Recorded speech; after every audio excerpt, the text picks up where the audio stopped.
बाराबंकी मस्जिद गिराए जाने को लेकर अयोध्या के उलेमाओं में ज्ञापन सौंपा गया। बाराबंकी जिले के तहसील रामसनेही घाट के कैंपस में स्थित 100 साल पुरानी मस्जिद को गिराए जाने के खिलाफ मुस्लिम उलमा के साथ मुस्लिम समुदाय के लोगों में गम और गुस्सा देखा जा सकता है। आज फैजाबाद की शहादतगंज जामा मस्जिद में शहर के उलेमाओं ने इकट्ठा होकर मुख्य सचिव उत्तर प्रदेश के नाम एक ज्ञापन मंडल आयुक्त फैजाबाद के द्वारा एक मेमोरेंडम दिया गया। बाराबंकी जिले की तहसील रामसनेही घाट के कैंपस में स्थित 100 साल पुरानी मस्जिद को गिराए जाने के खिलाफ मुस्लिम उलमा के साथ साथ मुस्लिम समुदाय के लोगों में गम और गुस्सा देखा जा सकता है।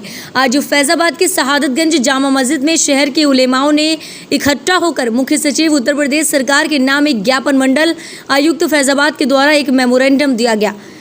दिए गए ज्ञापन के माध्यम से मुस्लिम समुदाय के लोगों ने मांग किया है कि यह मस्जिद किसी भी प्रकार से अवैध नहीं है। उन्होंने मांग की और कहा कि वहां पर लोगों को नमाज पढ़ने व अजान देने की अनुमति दी जाएगी, क्योंकि यह मस्जिद सैकड़ों साल पुरानी है और मुकामी लोग यहां पर लगातार नमाजें पसगाना अदा करते चले आ रहे हैं। इसके कागजात मस्जिद कमेटी के पास मौजूद हैं और ना ही इससे पहले इस मस्जिद का किसी भी तरह का विवाद ही रहा है। जिस तरह से बाराबंकी जिला प्रशासन ने तानाशाही रवैया अपनाते हुए पुलिस फोर्स लगाकर रातों रात मस्जिद गिराने का काम किया है और देश के चौथे स्तंभ कहे जाने वाले मीडिया को भी कवरेज करने की इजाज़त नहीं दी और ना ही कोई अधिकारी इस पर कुछ बोलने के लिए तैयार हो रहा है, तो इससे लगता है कि जिला प्रशासन के साथ साथ प्रदेश सरकार का भी इसमें अहम रोल है, जिसकी निष्पक्ष जांच करके दोषी अधिकारियों को कड़ी से कड़ी सजा देने का काम किया जाना चाहिए। तो कहते हैं तेरा काम नहीं, हमने इस मुल्क की आज़ादी के लिए अपने लहू का एक एक कतरा बहाया है। इसलिए हम चाहते हैं कि इस मुल्क की आज़ादी में जिन लोगों ने कभी हिस्सा नहीं लिया उनकी खुशनुदी के लिए ऐसा कोई काम न किया जाए कि मुल्क की अमन शांति बरहम हो और यहाँ झगड़ा और लड़ाई पैदा हो। जैसे लोग शीरो शक्ल होकर रहते थे वैसे ही आइंदा भी रहें। इसलिए आप लोगों के ज़रिए से हम ये चाहते हैं कि हुकूमत हमारी आवाज़ को सुने। सबका साथ, सबका विकास, सबका विश्वास का जो नारा लगाया जाता है वो खाली ज़बानी नारा ना हो, बल्कि उसको अमल करके दिखाया जाए कि एक मस्जिद शहीद की गई और जिन लोगों ने ये जुर्म किया है उनको सख्त से सख्त सज़ा दी जाए और हमको अभी से वहाँ नमाज़ पढ़ने की और वहाँ अज़ान देने की इजाज़त दी जाए।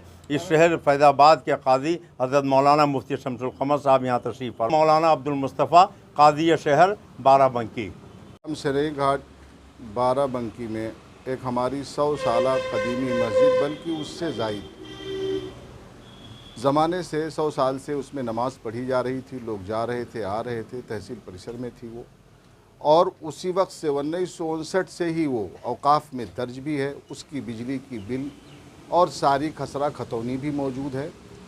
इसके बावजूद वहाँ के एडीएम प्रशासन ने, एसडीएम ने या जो लोग ज़िम्मेदार थे उन्होंने बग़ैर किसी औकाफ़ की इजाज़त के या उनसे बग़ैर किसी कंप्लेन के उन्होंने रातों रात 17 मई को उस मस्जिद को शहीद कर दिया। और उसमें जो मजहबी किताबें थी, कुरान मुक़द्दस, चटाई या जो कुछ मस्जिद का सामान एसासा था, मोहतरम से मोहतरम चीज़ें, उसको उठा करके नदी, वहाँ करीब नदी पर ले जाकर फेंक दिया है।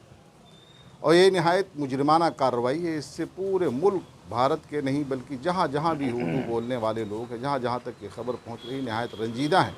और सबका फ़ोन हम सारे लोगों के पास आ रहा है। हज़रत अल्लामा मौलाना अब्दुल मुस्तफ़ा साहब सिद्दीक़ी रुदौलवी तशरीफ़ फरमा है। काज़ी शहर हज़रत अल्लामा मौलाना शमसुल क़मर साहब क़िबला आलिमी जामा मस्जिद टाशाह के ख़तीब व इमाम काज़ी शहर फैज़ाबादी भी तशरीफ़ फरमा है। हज़रत सिद्दीक़ी साहब जो है वो बाराबंकी के काज़ी ज़िला बाराबंकी के काज़ी शहर हैं।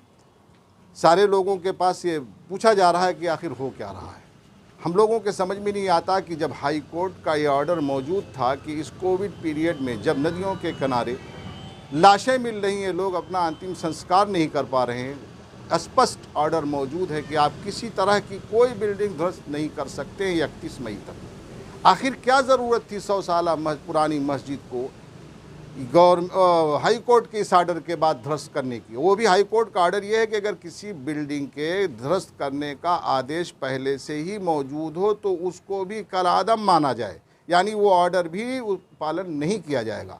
मगर सिर्फ़ और सिर्फ मुसलमानों को परेशान करने के लिए और संबंधित अधिकारी ने लोगों की खुशनुदी हासिल करने के लिए, अपनी तरक्की के लिए, अपने मकसद के लिए इतना बड़ा काम अंजाम दिया जो मुजरिमाना है। मुसलमान खामोश नहीं बैठ सकता है। आखिरी हद तक ये कोशिश करता रहेगा। सारे प्रूफ उस मस्जिद के जो खसरा खतौनी और बिजली बिल जो कुछ होता है वो हज़रत अल्लामा मुनाज़िर अहले सुन्नत अब्दुल मुस्तफ़ा साहब क़िबला हशमती मद्दज़िल्लहुल आली के तवस्सुस से हासिल किया जा सकता है। इतना ज़्यादा जुल्म किया कि उससे पहले वहाँ के लोगों 150 लोगों के ख़िलाफ़ अज्ञात मुकदमा कायम कर दिया, बहुत से लोगों को जेलों में बंद कर दिया और उसके बाद कहते हैं हमने नोटिस जारी की। किसको नोटिस जारी की? मस्जिद किसी एक की नहीं होती, मुतवल्ली सिर्फ रिसीवर होता है, मस्जिद तमाम कौम की होती है। हम इंशाअल्लाह पूरी कोशिश करेंगे कि उस स्ट्रक्चर का नाम मस्जिद नहीं था और ना मस्जिद है। हमारे नबी सल्लल्लाहु अलैहि वसल्लम ने मस्जिद नबवी में नमाज़ पढ़नी शुरू की तो उसकी बाउंड्री भी नहीं थी, वो सिर्फ ज़मीन वक्फ़ की गई थी। हमारी ज़मीन वक्फ़ है और उस पर हम नमाज़ पढ़ने की पूरी कोशिश करेंगे आखिरी दम तक। जो कानूनी और जमहूरियत की तर्ज पर लड़ाई है वो लड़ते रहेंगे। सारा मुसलमानों में आक्रोश है, सब परेशान है। 2-4-10 दिन में जैसा भी लोगों को गवर्नमेंट इजाज़त देगी जमहूरी तरीके पर उस खुली ज़मीन पर जाकर नमाज़ पढ़ेंगे। ये बता रहे हैं वो कि वो गैर कानूनी ज़मीन पर थी, आक्रमण था। 100 साला पुरानी मस्जिद आक्रमण है, जबकि ये कह दी अतिक्रमण। अब चूँकि हम लोग हिंदी बोलते नहीं हैं और हमारी कौमी जब था, अतिक्रमण जो है वो कहा गया कि 2011 के बाद जो बना हुआ, 11 से पहले जो बना हुआ है उसको नहीं गिराया जाएगा। उससे पहले ये पास कर दिया गया कि 1947 और 1948 से पहले, 1950 से पहले जो कुछ बनी हुई मस्जिदें बनी हुई, मंदिरें बनी हुई, कलीसा बना हुआ, गिरजाघर बना हुआ है, उसको किसी तरह नहीं गिराया जाएगा। मगर ये एसडीएम साहब क्या चाहते थे, उनका क्या मतलब था, ये समझ से बाहर बात है। सिर्फ मुसलमानों को परेशान करना है। वो हमारी मस्जिद है, हमारी मस्जिद रहेगी। क्या मांग करते हैं? हम यही मांग करते हैं कि जल्द अज जल्द उसको गवर्नमेंट खुद तामीर कराए और जिन लोगों ने ऐसा काम किया है सिर्फ उन्हें सस्पेंड नहीं, उनकी इस गैर जमहूरी काम की उन्हें सज़ा दी जाए और हमको जब तक मस्जिद तामीर नहीं हुई है खुली ज़मीन पर नमाज़ पढ़ने की इजाज़त दी जाए। हमारे वकील साहब। बिस्मिल्लाहिर्रहमानिर्रहीम। मैं मौलाना मुफ्ती शमसुल कमर कादरी अलीमी, काज़ी शहर फैज़ाबाद व ख़तीब इमाम मरकज़ी जामा मस्जिद टाटशाह फैज़ाबाद व ईदगाह फैज़ाबाद। अभी आपने राम सनेही घाट में जिस मस्जिद को शहीद किया गया, तोड़ा गया गैर कानूनी तरीक़े से, इस सिलसिले में आपने जो मुझसे पूछा है, क्योंकि देखिए कदर तफसील आपने गुफ्तगू काज़ी शहर रदौली बाराबंकी हज़रत अल्लामा मुनाज़िर अहले सुन्नत अब्दुल मुस्तफ़ा साहब क़िबला हशमती दामत बरकातुहुल आलिया से और मुझसे पहले हज़रत अल्लामा फ़ाज़िल बगदाद मुक़र्रर हसन साहब से क़िबला से आपने बातें ले लिया और सुन लिया। मैं चूँकि बहुत तफसील में ना बयान दे करके इतना कहना चाहूँगा कि राम सनेही घाट में जो 100 साला कदीमी मस्जिद को गैर कानूनी तरीक़े से तोड़ा गया, इससे हमारे दरमियान काफ़ी गम व गुस्सा है और पूरे मुल्क ही नहीं बल्कि जहाँ जहाँ इसकी खबर पहुँच रही है सारे मुसलमानों में बेचैनी और बेइत्मीनानी की लहर है। ऐसी सूरत में चूँकि हिंदुस्तान एक ऐसा जमहूरी निज़ाम रखता है, एक ऐसा जमहूरी मुल्क है जहाँ पर हर रहने और सहने बसने वाले को उसके एतबार से रहने और सहने और मजहबी तशख़्ख़ुस के साथ उसको जीने का अख्तियार हासिल है।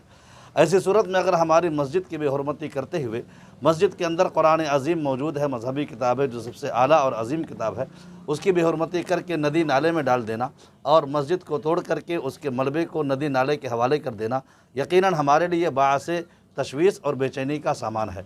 ऐसे सूरत में हम हुकूमत से ये मुतालबा करेंगे कि जो हमारी कदीमी मस्जिद है उसके तशख़्ख़ुस के साथ उसको दोबारा तामीर किया जाए ताकि मुल्क में अमन व शांति बरकरार रहे और हर मज़हब के पैरोकार को हिंदुस्तान में रहने का, उसके मजहबी तशख़्ख़ुस के साथ जीने का जो हक़ जमहूरी तकाज़े से मिलता है वो मिलता रहे। आपने वक्फ़ बोर्ड के ताल्लुक़ से जो पूछा है, मैंने चूँकि बहुत तफसील से इस सिलसिले में जानकारी नहीं लिया। वजह यह है कि गुज़िश्ता कुछ दिनों पहले मेरी वालदा का इंतकाल हो जाने की वजह से मैं ज़हनी तौर पर काफ़ी मुंतशिर रहा। आज मेरा फैज़ाबाद आना हुआ है। मुझे ये मालूम पड़ा है कि सुन्नी वक्फ़ बोर्ड के जो चेयरमैन हैं जनाब ज़फ़र फ़ारूक़ी साहब, उन्होंने ये बयान दिया है कि इस सिलसिले में हम कोर्ट जाएंगे और मस्जिद का जो मामला है उसको हम कोर्ट में दाखिल करके दोबारा मस्जिद के तामीर कराने के लिए कोशिश करेंगे। ठीक है साहब, वही काम करेंगे जो योगी जी कहेंगे और ज़फ़र फ़ारूक़ी साहब अगर ईमानदारी से अपने ओहदे का इस्तेमाल करते तो ये वक्फ प्रॉपर्टी है, ज़िम्मेदारी वक्फ बोर्ड की थी। जैसे ही नमाज पे पाबंदी लगाई थी इनको कार्रवाई करनी चाहिए थी। मेरा ये कहना है सीधे सीधे कि इसमें सिर्फ ज़िला प्रशासन नहीं शामिल है, चूँकि ज़िला मजिस्ट्रेट सहायक व कमिश्नर होता है, वक्त प्रॉपर्टी की हिफाजत करना उसकी ड्यूटी होती है। लेकिन जो कोविड के सिलसिले में पूरे उत्तर प्रदेश में हुकूमत के ख़िलाफ़ एक माहौल बन रहा है, उससे ध्यान हटाने के लिए या साजिश के तौर पे मस्जिद का मामला उठाया गया ताकि हिंदू मुसलमान इसमें लड़ाई लड़ें। लेकिन ऐसा हुआ नहीं, वहाँ के हिंदू मुसलमान दोनों आपस में लड़ने को तैयार नहीं हुए। जहाँ तक अभी हमारे दोस्त कह रहे थे मौलाना साहब, एक हाई कोर्ट का लेटेस्ट आर्डर है कि कोविड के चलते हुए 31 मई तक किसी भी आर्डर का हफ्ता की अगर खुद हाई कोर्ट का आर्डर हो तो उसका अनुपालन नहीं किया जाएगा। उसके बावजूद जिला प्रशासन ने, ख़ास तौर से एसडीएम ने 133 की फर्जी कार्रवाई करके चुपके ये काम कर दिया है। सीधे सीधे हाई कोर्ट का कंटेम्प्ट होता है। हम अपनी पार्टी की तरफ से इसमें कंटेम्प्ट तैयार कर रहे हैं और कंटेम्प्ट उनके खिलाफ दायर करेंगे। बाकी जो कार्रवाई हो रही जिलानी साहब करेंगे, वक्फ बोर्ड करेगा, लेकिन एसडीएम और ज़िला प्रशासन के खिलाफ हाई कोर्ट के उस आर्डर के कंप्लायंस के खिलाफ कंटेम्प्ट में जाएंगे। मैं मुस्लिम मजलिस उत्तर प्रदेश का प्रेसिडेंट हूँ, मोहम्मद नदीम सिद्दीकी एडवोकेट मेरा नाम है। मैंने फैसला किया है कि आज कल में उसको कंटेम्प्ट ज़रूर मूव करेंगे।